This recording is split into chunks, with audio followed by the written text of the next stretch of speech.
Cantique du prophète Isaïe. Voici le Dieu qui me sauve. J'ai confiance, je n'ai plus de crainte. Ma force et mon chant, c'est le Seigneur. Il est pour moi le salut. Rendez grâce au Seigneur, proclamez son nom. Annoncez parmi les peuples ses hauts faits. Redites-le, sublime est son nom. Jouez pour le Seigneur, il montre sa magnificence et toute la terre le sait. Jubilez, criez de joie, habitants de Sion, car il est grand au milieu de toi, le Saint d'Israël. Ce poème est tiré du livre d'Isaïe. Il ne fait pas partie du livre des psaumes, mais de toute évidence, il s'agit quand même d'un cantique écrit pour la liturgie. À première vue, il s'agit d'un psaume d'action de grâce, parce que Dieu nous sauve. Rendez grâce au Seigneur, proclamez son nom, annoncez parmi les peuples ses hauts faits. On pourrait croire que tout était rose. Mais si vous avez la curiosité de vous reporter au texte de ce cantique dans la Bible, le verset précédent parle au futur. Tu diras ce jour-là, rendez grâce au Seigneur. Ce qui veut dire que pour l'instant, on n'a pas encore le cœur à rendre grâce. Au contraire, on est dans la crainte. Pour comprendre de quoi il s'agit, nous sommes obligés de faire un peu d'histoire. Nous sommes au 8e siècle avant Jésus-Christ, vers 740-730.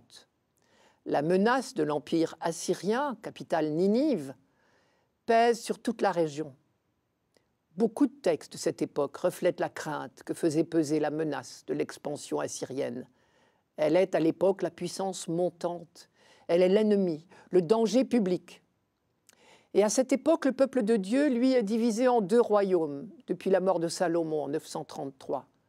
2 royaumes minuscules, tout proches l'un de l'autre. Ce qui menace l'un menace inévitablement l'autre. Ces 2 royaumes, qui devraient au moins être frères, à défaut d'être unifiés, mènent des politiques différentes et parfois même opposées. C'est le cas ici. Ils réagissent de façon diamétralement opposée à la menace de la domination assyrienne. Le royaume du Nord, dont la capitale est Samarie, tente de résister, il veut se battre. Le royaume du Sud fait l'inverse. Son tout jeune roi, 20 ans, Akaz, à Jérusalem, préfère capituler tout de suite. À quoi bon se battre pour une cause qui lui semble perdue d'avance? Ne vaut-il pas mieux prendre les devants, négocier et accepter une fois pour toutes d'être vassal de la Syrie? Pour le faire changer d'avis, ses voisins, les rois de Damas et de Samarie, menacent à leur tour de le détrôner et font le siège de Jérusalem. Tout va mal donc des 2 côtés. Et il ne sait vraiment plus à quel saint se vouer. Et c'est là que le livre d'Isaïe a cette phrase que je trouve superbe, je cite, « Le cœur d'Akaz et le cœur de son peuple furent agités comme les arbres de la forêt sont agités par le vent. » C'est au chapitre 7 d'Isaïe. Soyons francs, on comprend Akaz.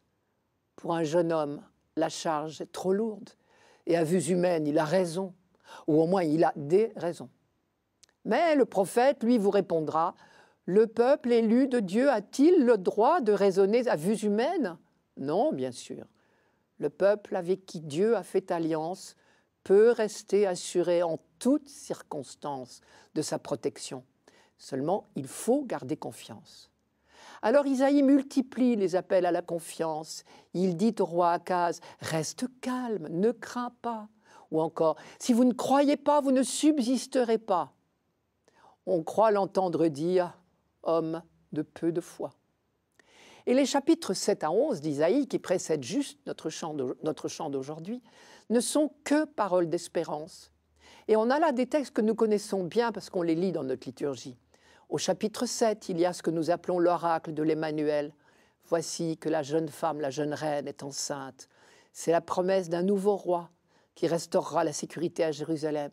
Ou encore au chapitre 9, le peuple qui marchait dans les ténèbres a vu une grande lumière. Nous l'avons lu la nuit de Noël. Et enfin, un texte superbe que nous connaissons car il a été repris par le pasteur Martin Luther King dans ce qu'il appelait son rêve. Je vous en cite quelques versets. « Le loup habitera avec l'agneau. Le léopard se couchera près du chevreau. Le veau et le lionceau seront nourris ensemble. Un petit garçon les conduira. La vache et l'ours auront même pâture. leurs petits même gîte. Le lion, comme le bœuf, mangera du fourrage. Le nourrisson s'amusera sur le nid du cobra. Sur le trou de la vipère, le jeune enfant étendra la main. Il ne se fera ni mal ni destruction sur ma montagne sainte, car le pays sera rempli de la connaissance du Seigneur, comme les eaux recouvrent les mers. C'est au chapitre 11 d'Isaïe. Effectivement, c'est une vision de rêve. Mais dans la foi, on sait que les rêves de Dieu sont des promesses. Et donc, tout normalement, le prophète, qui croit de toutes ses forces à la réalisation des promesses de Dieu, termine toutes ses évocations en disant « Ce jour-là, vous chanterez comme vos pères ont chanté à leur sortie d'Égypte. » Vous vous souvenez de leur chant sur le bord de la mer des roseaux, je vous le rappelle. « Ma force et mon chant, c'est le Seigneur. Il a été pour moi le salut. C'est lui, mon Dieu, je le louerai. Le Dieu de mon Père, je l'exalterai. » C'est au chapitre 15 de l'Exode.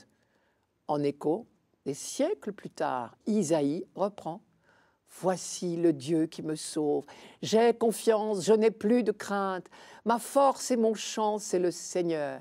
Il est pour moi le salut. » Bien sûr, quand on fait sien un chant du passé, on le lit avec ce qu'on est.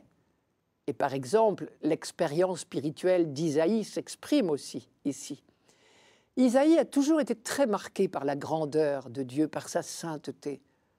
Vous vous souvenez de l'exclamation des séraphins lors de la vocation d'Isaïe au temple de Jérusalem ? « Saint, Saint, Saint le Seigneur, le Dieu de l'univers. » C'est Isaïe chapitre 6. Quand il compose ce chant, j'imagine Isaïe face au temple de Jérusalem, le lieu de la présence de Dieu. Et la même exclamation lui vient aux lèvres. Oui, vraiment, il est grand, au milieu de toi, le Saint d'Israël.